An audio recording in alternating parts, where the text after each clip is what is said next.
supportive of the bill. And I believe that a part of that could have been them not necessarily being in touch with the teachers as much as they should have to explain what was happening, or even being in touch with the process, because there are 45 joint select committees. All of them are aired on TV live or online. So all of them are there. And if you didn't miss it, you can go and watch it. So after the JTA would have presented, they would have, the committee would have gone through their representation. And what happens in a joint select committee, and it's good for Jamaica to know how this works, there's a matrix that's done. And in that matrix, you kind of put all of what your stakeholders have said. And then you talk about it and you say, what do we think about this? Do we agree with this? Do we not agree with that? And so that process is also televised. So as you're going through, if you're watching it, you actually know where the bill is going. So my question is, where was the JTA during those 45 meetings? While the minister is addressing what she describes as a literacy crisis in Jamaica's primary schools, she notes a renewed focus on reading is coming in September, with significant changes to how the subject is treated in classrooms. Teachers will also receive specialized training over the summer period. And of course, you can visit CVM TV News on YouTube for the full interview. Looking at the problems, it is a crisis. And so what we're doing now is saying, what I'm saying to Jamaica is, we have to focus on the fundamentals. Let's start with that. Let's start with no child leaving primary school not able to read. You should not be leaving primary school, unless, we have children with disabilities where that will happen. But no child should be leaving school. And how does this not happen under your So what we're going to be doing now, we are going to be timetabling reading. So in September, the timetable changes for primary schools. Many people don't realize that reading is not currently on the timetable. So for grades 1 to 3, it is going to be timetabled. We're also going to be using some of the summer to train our teachers in terms of being, improved in teaching reading, because that's a big downfall. And so we are starting, we're printing the material, we're changing everything to ensure that reading is central, and we're going to be testing more in terms of reading. Students in Portland are on the move thanks to a government initiative with the launch of a school bus system rather. And the launch comes just in time for Children's Month, with promises of safer commute and renewed hope. Anthony McKela has that story. It's a bright beginning for Children's Month and an even brighter one for students and parents in Portland. The government has launched a pilot school bus service in the parish, part of a wider rural transport initiative aimed at restoring hope, easing burdens, and ensuring safe, affordable access to education. This first rollout will serve students from the Titchfield and Port Antonio High Schools with daily trips beginning at 6 a.m. from Buff Bay. We are going to be doing 4 buses, MP Van Rivers and myself. The Ministry of Education has allocated 7 additional buses to the parish of Portland out of the Rural School Bus Initiative, out of the first 100 buses. That means we will get into the nook and crannies. We'll be coming from all the way in the Buff Bay Valley, as far up as Cascade section, all the way down, and all of the other interior areas. We will use the smaller buses to bring down the kids, and then they go on the bigger buses to school. Minister Voss says while it may not reach every student just yet, it's a game changer. As a gift to students this May, rides will be free. Once logistics are finalized, including a cashless system, a subsidized fare will take effect to further ease the financial strain on families. So the rates will be between $30 and $50 from Buff Bay to Port Antonio to Titchfield. Currently is $150 each week. So it's $300 per child per day. And that is if you're leaving out of Buff Bay. If you're coming from other areas, you have to get to Buff Bay and then get another transport. So it's actually more. So you can understand what that will do for parents across Jamaica, not just here. With 4 scheduled trips per day, the Transport Minister says a timeline will be publicly shared soon. And with 100 more buses expected by September, both rural and Kingston metropolitan commuters, young and old, will benefit from a more reliable system. He insists the goal is not to compete with local operators, but to provide a safer, more structured ride. The buses will be outfitted with key safety features, trained drivers, surveillance cameras, GPS tracking, and a registration system to alert parents when their children board and disembark. He says the move has long been awaited by parents who've watched their children navigate risky, unreliable commutes. His wife and MP for East Portland, Anne-Marie Vaz, called on students to respect the investment and treat the buses with care. I want to encourage our students to treat the bus as their own, because the bus belongs to you. Take care of it. And one of the things I wanted was for the bus to have Wi-Fi, because the truth is some students' homes do not have Wi-Fi. So to and from school, they will be able to do homework. And for students, gratitude. Saw the bus. This one because the bus and so can get transport to go to school now. If I become I reach school early, so I'm not going to miss something in our class and so. Shante McNeil, CVM News. Switching now, failed opposition leader Mark Golding says the Andrew Holness-led administration's efforts in advancing the safety and improvement of the Jamaican people have failed for the most part. From the country's World Press Freedom Rankings to economic woes and security concerns, Golding ignited a fire among supporters in East Central St. Catherine. While the Prime Minister seeks to make history, becoming the first leader of the Jamaica Labour Party with 3 consecutive terms in office, the opposition People's National Party PNP is insisting there's no basis for a 3rd term. PNP President Mark Golding on Sunday listed several shortcomings from national security to education, the economy and press freedom as areas of failings under Prime Minister Holness. A massive attack was launched on the Prime Minister's integrity and efforts around transparency. We have a Prime Minister of the country whose Integrity Commission declarations cannot be certified, and he is not in good standing with the country's anti-corruption agency, the Integrity Commission. That alone is a disqualifying factor, preventing him from being eligible to ask for a 3rd term. The man has even taken the Integrity Commission to court, having passed the legislation which I brought to Parliament originally as the Integrity Commission bill. He pushed further, insisting the many promises around national security were largely unkept. For 9 years, we had a situation where the murder rate had gone up way beyond where we left it when we left office in 2016. They decided to deploy states of emergency like a routine policing tool. They've called too numerous to even mention here or to record states of emergency in the period that they've been in office. A move the PNP lamented was akin to constitutional abuse. Golding went on to share plans to have police wear body-worn cameras on special operations, while also promising another effort on the anti-corruption front. We also believe in the unexplained wealth orders that this government had committed to in the agreement which set up CMOC, the Crime Monitoring and Oversight Committee, and which they have reneged on. And it is an important tool in the anti-corruption arsenal. And we will introduce it when we form government, so that those who engage in hanky-panky can be held accountable for their wrongdoing, especially those who have multiple bank accounts and other things that indicate that all is well in the state of Jamaica. Corruption. Oh yes. When the right time come, and it soon come because time come. He's also rueing Jamaica's slip in the latest press freedom rankings, maintaining under the governing party, freedom of speech remains threatened.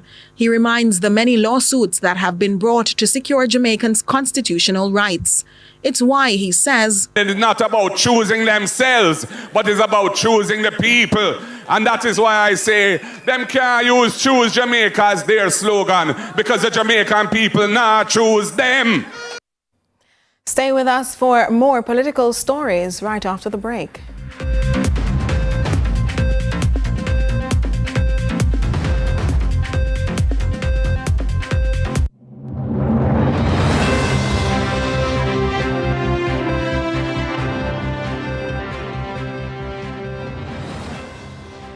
Courts, we know that mom is so much more than just a mom. Find her the perfect gift with furniture pieces starting at $11,199. Shop select fridges, stoves, washers, and dryers on credit and get 20% off. Get smart TVs starting at $24,999. Plus free gifts with select purchases. Shop for her today and pay later. So let's celebrate her as she is so much more than mom. Only at Courts, bringing value home. Offer ends May 24, 2025. Conditions apply. So, I'm sure you took her to a doctor, and what did he say? He said that she had a hole in her heart. She's a blue baby. I thought I would find my papa, but I didn't. I found Uncle Jungly instead. I will divorce her. It's what you want.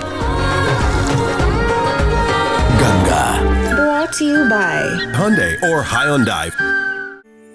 In a world where innovation meets tradition, agriculture is evolving like never before. From the latest sustainable farming technologies to age-old practices passed down through generation, agriculture is precious to me. I love the animals. I don't mind getting my hands dirty. I love working. Join us right here on CVM TV every Sunday during news at 7 as we explore the people, the science, and the breakthroughs that are shaping the way we grow, eat, and live. You don't want to miss it. This is Farming Forward.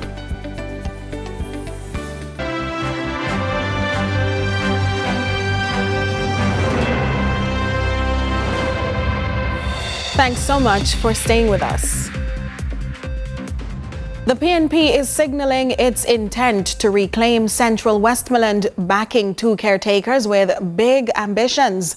But the campaign trail also brought a moment of reflection as the party members joined the family's call for justice in a case still under investigation. Shante McNeil has that story. The People's National Party, PNP, is propelling its candidates in Central Westmoreland. Party Chairman Dr. Angela Brown-Burke says caretakers Dwayne Vaz and Abigail Malcolm are energized and ready to serve, with eyes firmly set on the needs of the people. She gave the endorsement while touring the Paradise area of the constituency alongside the aspirants. Dr. Brown-Burke says, based on what she's seen, she believes Dwayne Vaz has what it takes to win over voters. I always look at how people interact with the candidates, right? And I say candidates in this sense, or council candidate as well as our MP candidate. They know the people, they have a relationship with them, they're discussing some of the issues, whether they are long-standing issues that need to be resolved, you know, whether it is issues of the road, all of the issues that they have, the problems that they have. And I think that they are resting in Comrade Dwayne Vaz, that hope that the future will be better. Vaz is expected to face off with sitting MP George Wright of the Jamaica Labour Party. He says land regularization remains a top concern, and if elected, it's an issue he's committed to tackling head-on. It is something that the party has pledged that it will be dealing with firsthand when we get back into power, because we want to ensure that we lift persons socially so that they can attain that confidence by getting that piece of paper they call a land title, so they can be more secure as they go forward in their daily lives. Along the tour of the constituency, the team also met with grieving relatives of Jimoy Suku, the 20-year-old who lost her life after suffering a gunshot wound to the upper body while staying with her police boyfriend at a hotel in Clarendon in January. Dr. Brown-Burke is now echoing the family's call for answers, urging authorities to provide updates and transparency in the investigation. When something as traumatic as that happens under the circumstances and you have no idea what's happening, especially when it involves a member of the police force, it leaves a lot of questions, in the minds of individuals. And so the one thing I'd probably ask, we know that we don't want to try it in the media because we want it to be properly tried and for justice to be properly served. But it would be good if the family members would have a sense as to what is happening, where it's going. Jimoy was laid to rest late last month. Indicom is investigating the case. Shante McNeil, CVM News. Jamaica's media fraternity turned out for an emotional farewell at the Christian Fellowship Church in Hanover at the weekend, mourning the loss of videographer and pictographer George Anthony McKela, also known as Mackie or Rasta. Saturday's service was marked by powerful tributes pouring in from media professionals, photographers, and loved ones. McKela was found dead after allegedly suffering a heart attack at the Sandy Bay Beach in February after battling health challenges over the past years. A policeman has been charged in relation to a shooting incident in 2022. Corporal Sha Walker was placed before the Westmoreland Parish Court, where he was charged with multiple offences in relation to the police non-fatal shooting incident of 2 men. The incident occurred on December 25, 2022, at a sports nightclub in Frome, Westmoreland. In a statement, Indicom says, following an investigation, the Office of the Director of Public Prosecutions, ODPP, ruled that Corporal Walker should be charged for the following offences: 2 counts of wounding with intent contrary to Section 21 of the Offences Against the Persons Act, and discharging a firearm in any place contrary to Section 51(2) of the Firearms Prohibition, Restriction and Regulation Act. Corporal Walker was granted bail in the sum of $400,000 with 1 to 2 sureties and reporting conditions.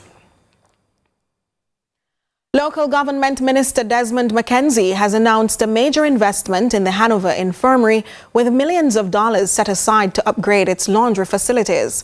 The funding will be used to install brand new industrial laundry machines aimed at significantly improving the institution's capacity to maintain hygiene and provide quality care.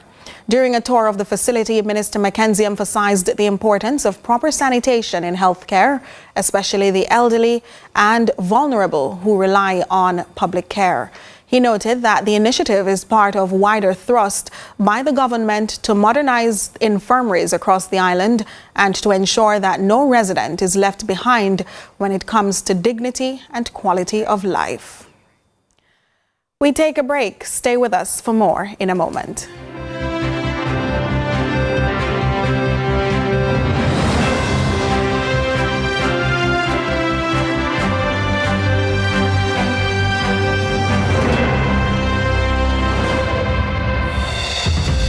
Kids today, college tomorrow. Sometimes it really feels that fast. Stay ahead of the growing pains when you grow your savings with CIBC Caribbean. Come see what banking better together looks like for you at CIBC. Ambitions made real. Every dream conquered is another dream gained. I land and I fly again like a jet plane. Headed straight in your direction. 'Cause I'm wiser, one step closer. I'm winning 'cause I work so hard. And the music is a play, and the people them I say we are my show tonight. Oh, what a feeling! Don't stop dreaming. Keep on believing in the power of the feeling. Whatever you want, take a chance. Song in your heart, step in your dance. You got a spark, don't fit the dark, shine your lights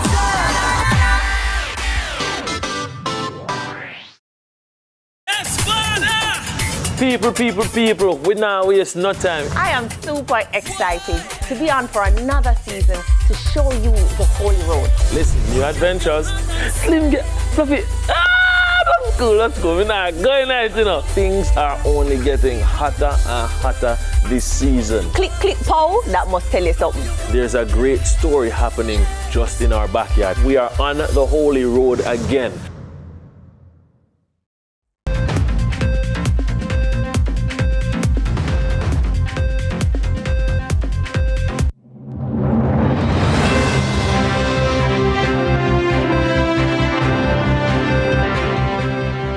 glad to have you back. Let's take a look now at the business report.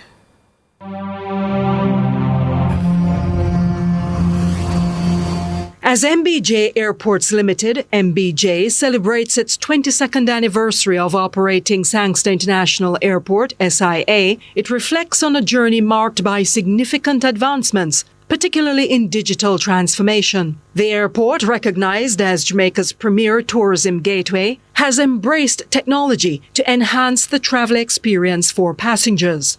This transformation, MBJ Chief Executive Officer Shane Monroe says, has been notably accelerated by lessons learned during the COVID-19 pandemic, which highlighted the need for more efficient and contactless processes in air travel. Our vision integrates arrivals and departures through a single biometric identity, enabling passengers to move seamlessly through the airport without repeatedly verifying their information. This also includes integration with third parties. The discussions are advanced, and this technology will join other major smart solutions already being rolled out as we continue to invest in the airport's digital infrastructure. Airports serve as gateways and are the first and last impression of the destination. Implementing these advanced biometric systems aims to transform the passenger journey while keeping pace with global digital innovations in aviation. In response to this understanding, MBJ has implemented advanced biometric systems and monitoring technologies aimed at transforming the passenger journey. These innovations align with global trends in aviation, where digital solutions are increasingly becoming standard practice. One of the most significant advancements introduced at SIA is the use of biometric verification during the arrival process. Travelers can now use biometric verification in the arrivals process at the e-gates in immigration. In fact, they can digitally complete a form, use a kiosk, go through an e-gate using biometric technology, and exit immigration without interacting with a physical immigration officer. It's this same approach that will be taken for departures to allow seamless movement through check-in, security, and boarding. This shift towards a fully digital traveler experience not only streamlines operations, but also enhances safety and efficiency. Operating our airport takes exceptional teamwork and collaboration, and we're incredibly proud of our staff. As the operator of the Sangster International Airport, MBJ is pleased with all the work we have done over the past 22 years, and our goal is to deliver a world-class facility that serves Jamaica's travel and tourism industry for decades to come. Meanwhile, Sagicor Financial Company has launched an initiative designed to streamline the management of registered shares through its innovative platform, Sagicor eBrokerage. The group says this initiative is particularly beneficial for shareholders who wish to transition their registered shares into an e-brokerage account, offering a range of advantages that cater to modern investment needs. One of the primary benefits of this transition is the facilitation of direct dividend payments.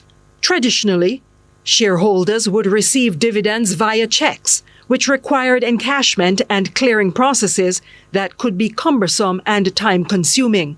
Another notable advantage is real-time tracking of share performance. Shareholders can now monitor their investments closely and make informed decisions based on up-to-date markets. Angela Melville for the Business Report.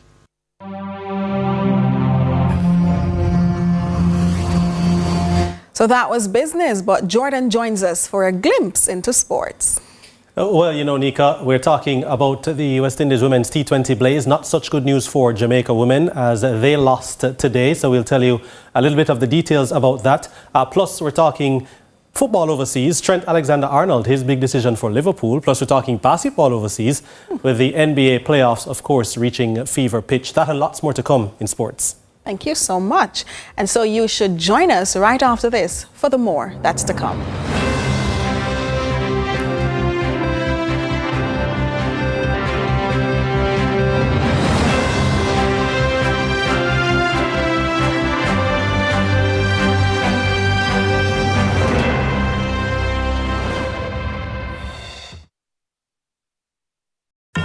From politics to global events, from social issues to breaking news, Lead Story Prime dives deeper, cuts through the noise, and uncovers the stories that shape your world. Join us every Tuesday at 8 p.m. for Lead Story Prime with me, George Davis, for an hour of incisive analysis, expert interviews, and unparalleled coverage of the issues you care about. Lead Story Prime, your front row seat to the most compelling discussions. Lead Story Prime, where the truth comes first. Only on CVM TV. Being a true game changer is not just about playing the game. It's about rewriting the rules. For 47 years, that's exactly what Barita has been doing. Now, we're launching the Barita Bond, providing you with an opportunity to make your own bold wealth-building moves. As one of Jamaica's first stock brokerage firms, we've grown with you, becoming one of the most financially sound securities dealers in the country, proudly holding an A+ credit rating from Caritas. Our strategy is built around you, prioritizing investments in human capital and fostering an environment rooted in trust and collaboration. As a result, we've been able to not only improve our performance, but grow the wealth of our clients and shareholders alike. Today, we stand strong and growing with approximately 405 billion Jamaican dollars of assets under management. Now, it's your turn. It's time to grow your wealth. Check out the Barita Bond prospectus to begin or boost your wealth building journey.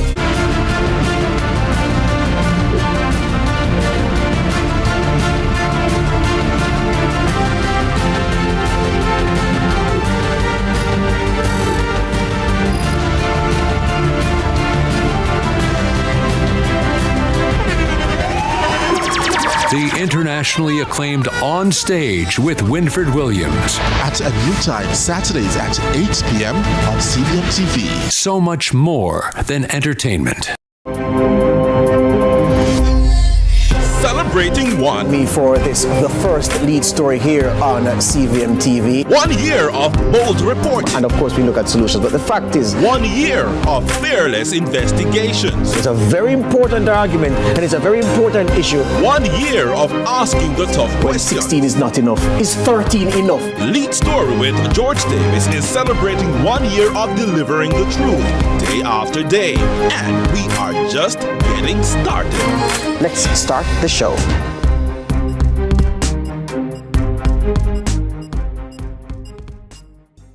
The crispy barbecue zinger from KFC.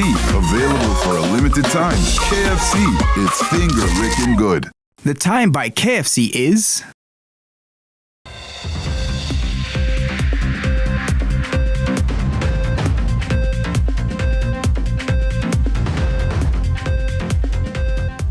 Welcome back. We now turn to regional and international news. We begin with news in the region. Property tax payments will be refunded. This according to Minister of Finance Davendranath Tanku, following the statement from Prime Minister Kamla Persad-Bissessar that she intends to repeal the Trinidad and Tobago Revenue Authority TTRA Act. More from TTT News. I think it would have been inappropriate for persons to have been paid and penalized by having been paid, having done their duty according to the law, and then being penalized if the law is removed. So more on that coming back. I think it's logical that those persons will have to be refunded. As for the current administration finding money, the finance minister said he will first start with eliminating certain contracts. One of the low-hanging fruits with regards to getting access to funding and support would have come from eliminating some of the concerns raised by the procurement regulator in the 2023 report, in which he said that $5 billion was lost in inappropriately given contracts. That's what we start with, $5 billion. Dozens of protesters marched up the hills of Haiti's capital on Sunday, demanding an end to persistent gang violence, as they called on the country's prime minister and transitional presidential council to resign. Meanwhile, in Belize, University of Belize President Dr. Vincent Palacio prioritizes student safety amid sexual misconduct investigation.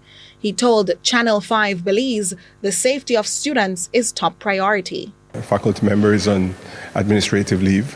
A committee has been established. They're meeting to discuss the case and investigate. So that is what is happening there. What's the phases of investigation based on protocol here? the investigation, the committee will decide the process. So they more than likely they will interact with all the accused, the accuser, and the students, and also the faculty member, and will come up with recommendations.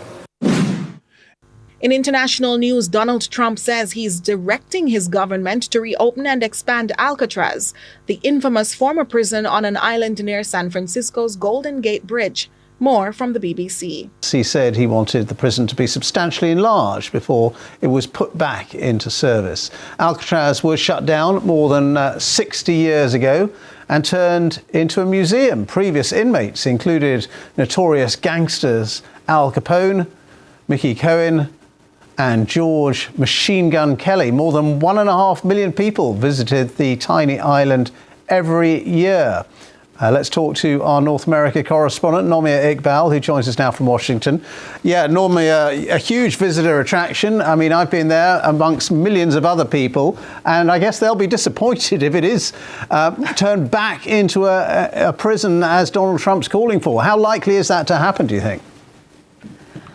I think it's largely unlikely. It's pretty impractical. And yeah, I mean, when you say Alcatraz, people think of like all the movies that have been made there, Clint Eastwood, Sean Connery, it was even in the Marvel movies. And yeah, I've been as well. It's like, it's an amazing place to go and visit. And you can see how isolated it is in terms of, off the coast of San Francisco. In terms of rebuilding it, well, I mean, remember the reason it was closed was because it was so expensive, and it would cost so much money to redo. That's it for regional and international news.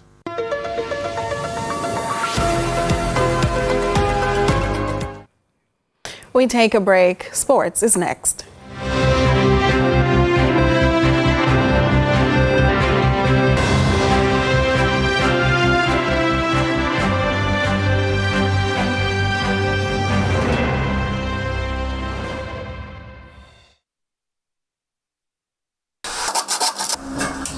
All your electrical needs, visit ABC Electrical Sales. We've got everything, stocking top brands like CNCs, Philips, and Allen Bradley. We guarantee quality and reliability.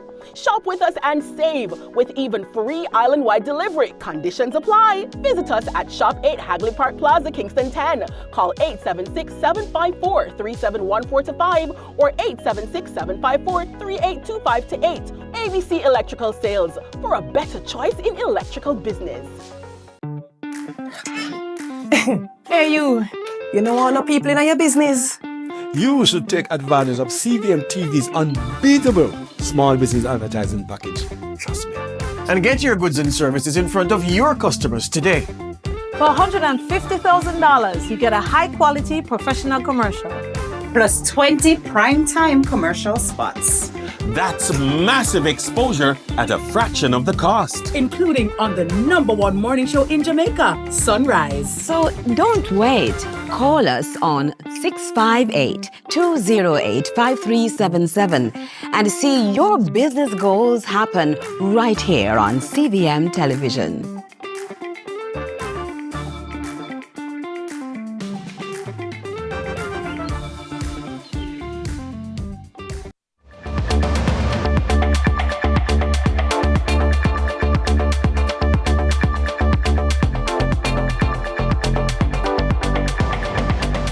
Good evening to you and welcome to Sports. I'm Jordan Fort. Let's bowl off with some cricket news. Brandon King is the only Jamaican named in the West Indies 15-man squad to face Ireland and England in 6 ODIs starting later this month in the UK. The squad is made up mostly of players who were part of the West Indies home series wins against England and Bangladesh to end 2024. Again, coach Darren Sammy and his staff are using these assignments to build the core of the squad for the ODI World Cup in 2027. Shea Hope continues to lead the White Ball side, which has teenager Joel Andrew and the likes of recent addition Amir Django also making the trip.